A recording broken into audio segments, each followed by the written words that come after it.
नमस्कार, एक बार फिर से मैं आप सभी के सामने उपस्थित हूँ बेहद महत्वपूर्ण टॉपिक के साथ। और आज हम बात करने वाले हैं भारत के एक टैक्स फ्री स्टेट के बारे में।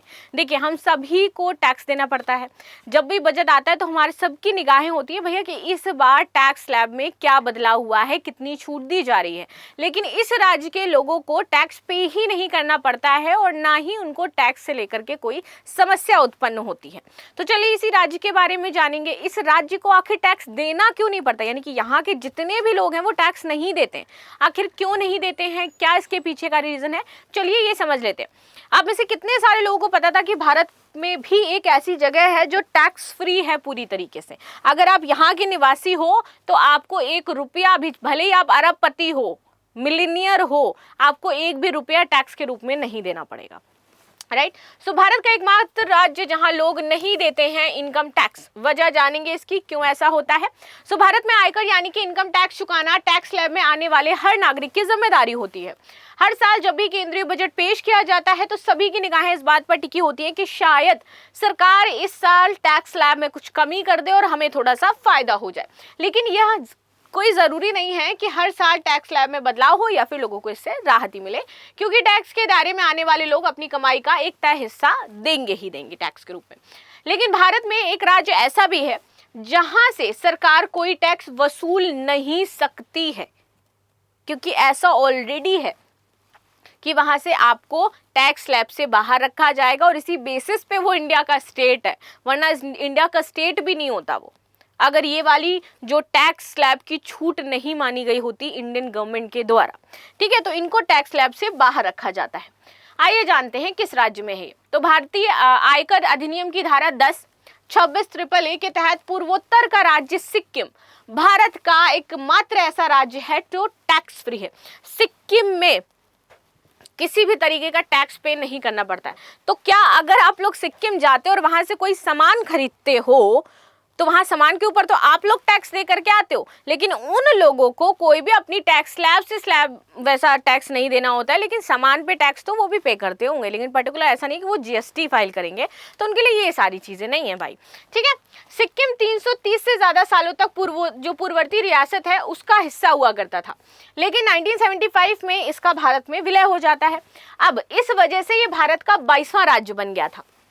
इस विलय की जो शर्त है वो ही यह रखी गई थी कि भाई सिक्किम की जो पुरानी टैक्स संरचना है वो भारत में विलय के बाद भी जारी रहेगी। भले हम भारत में विलय हो जाएं, लेकिन हमारी जो टैक्स संरचना हमारी रही है एंशिएंट में वही रहनी चाहिए, क्योंकि हम पूर्ववर्ती रियासत है और हमारी रियासत में जो चीज़ें चल रही हैं वही चलती रहनी चाहिए, तभी हम आपके 22वें स्टेट बनेंगे।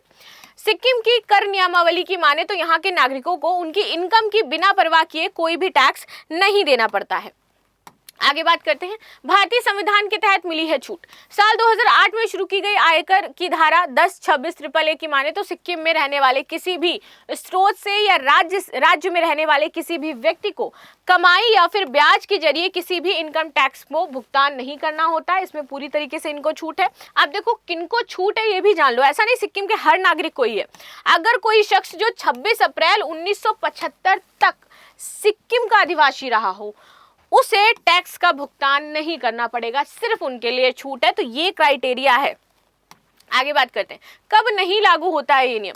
जब कोई अन्य राज्य से जाकर के सिक्किम में बसता है तब ये छूट मान्य नहीं है। क्या आप लोगों को लगे कि टैक्स फ्री है चलो यहाँ चल लेते हैं, नहीं, ऐसा बिल्कुल भी नहीं। जैसे लोग दुबई जाते हैं शिफ्ट होने के लिए कि दुबई जा रहे हैं क्योंकि वहाँ पर टैक्स नहीं लगता है, क्योंकि ऑफकोर्स जो बाहर से भी आएंगे तो दुबई उनसे टैक्स नहीं लेगा, जो टैक्स रिजीम है वही यहाँ पर लागू की जाएंगी। लेकिन फाइनली यहाँ पर क्या हो जाता है कि अगर आप दूसरे स्टेट के और सिक्किम में सिर्फ इसलिए जा रहे हो कि आपको टैक्स ना देना पड़े, तो ऐसा कुछ भी नियम कायदा कानून नहीं हो जाता है।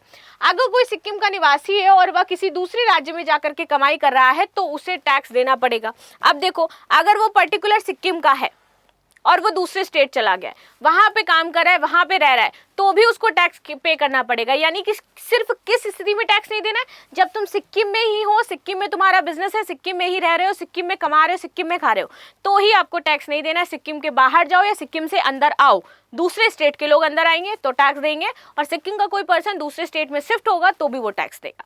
ठीक है, चलो, सिक्किम के लोगों के लिए भी भले ही ये फायदेमंद हो, लेकिन देश के अन्य हिस्सों में ये बहस का मुद्दा रह चुका है। कुछ लोग इसे टैक्स टैक्सेशन की समानता के खिलाफ भी मानते हैं। वहीं जो लोग सिक्किम के निवासी हैं वो इस छूट को अपनी संस्कृति और राजनीति का हिस्सा समझते हैं। वो कहते हैं कि ये हमारी सांस्कृतिक पहचान है और इसी के बेसिस पे हमारा विलय हुआ है। आयकर अधिनियम की धारा 1026 भारत में अनुसूचित जातियों के लिए कर छूट। भारत में अनुसूचित जनजातियों की सामाजिक आर्थिक स्थिति को सुधारने के लिए सरकार ने नई पहल की। ऐसे ही एक पहल आयकर अधिनियम 1961 की धारा 1026 के तहत छूट आपको दी गई है। वह क्षेत्र जहां अनुसूचित जनजातियां निवास करती हैं उसे जनजातीय क्षेत्र कहा जाता है और वहां के लोगों को, क्योंकि उन्हें भारत की जो संविधान है उसकी 5वीं और 6ठी अनुसूची में रखने की सलाह दी जाती है और उनसे जो टैक्स है वो बहुत ज्यादा वसूला नहीं जाता है। सो भारतीय संविधान की 6ठी अनुसूची पूर्वोत्तर भारत की पहाड़ी क्षेत्रों में रहने वाली अनुसूचित जनजातियों के लिए स्वायत्ता और जो स्वशासन है उसके उपयोग की रूपरेखा प्रस्तुत करता है। इसमें उन राज्यों के नाम भी बताए गए हैं जो कर छूट के लिए पात्र हैं। ये याद रखना महत्वपूर्ण है कि इस छूट के लिए पात्र होने के लिए अनुसूचित जनजाति का व्यक्ति 6ठी अनुसूची क्षेत्र में से किसी एक का स्थायी निवासी होना चाहिए, तभी आपको छूट मिलेगी, वरना नहीं मिलेगी। राइट। इस लेख में हम धारा 26 के प्रावधानों पर विस्तार से चर्चा करेंगे और आदिवासी समुदाय में निहित जो चीजें हैं उनको भी समझेंगे। इस अधिनियम में भारत में अनुसूचित जनजातियों के लिए इसके महत्व, आयकर प्रयोज्यता, लाभ और अन्य के बारे में आगे डिस्कस करते हैं। आयकर अधिनियम की धारा 1026 क्या है? तो जैसे मैंने बताया कि अनुसूचित जनजातियों के सदस्यों को ये छूट प्रदान करता है।